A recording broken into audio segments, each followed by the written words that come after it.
Assalamualaikum warahmatullahi wabarakatuh. Hello everyone. So in this video, I will present my final exam, a segment by delivering an interpretation of the statement made by the Minister of Foreign Affairs of Malaysia. Jadi intinya itu pidato ini ngomong soal umur PBB yang udah 80 tahun.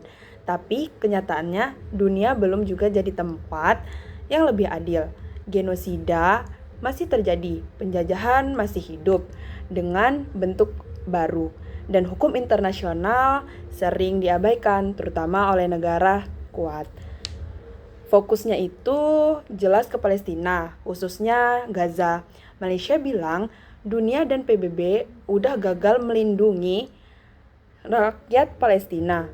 Israel dianggap tidak lagi bisa berlindung di balik status korban dan dinilai terus melakukan kekerasan serius yang disebut sebagai genosida.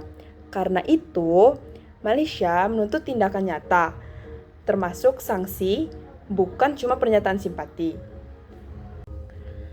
Malaysia menegaskan bicara solusi dua negara saja tidak cukup kalau tidak dibarengi langkah konkret.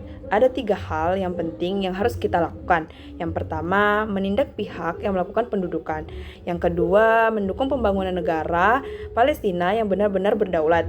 Dan yang terakhir, mereformasi PBB supaya ketidakadilan seperti ini tidak terus berulang.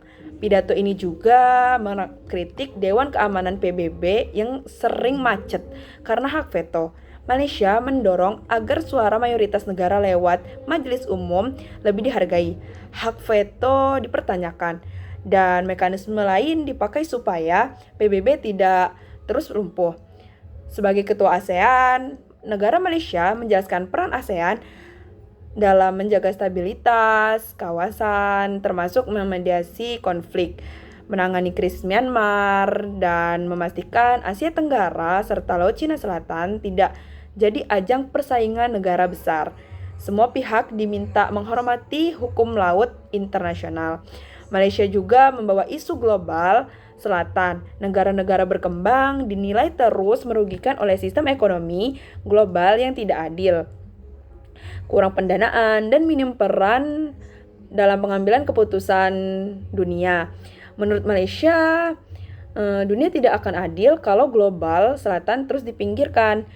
Di akhir, Malaysia menekankan bahwa reformasi PBB sudah tidak bisa ditunda. Hak veto harus dibatasi. Para majelis umum harus diperkuat dan sistem pembiayaan global harus dirombak agar lebih adil. Pesan penutupnya tegas, kalau PBB gagal berubah, dunia akan kehilangan kepercayaan dan dampaknya akan dirasakan oleh semua orang. That's all for me. Thank you for watching. Wassalamualaikum warahmatullahi wabarakatuh. See you guys.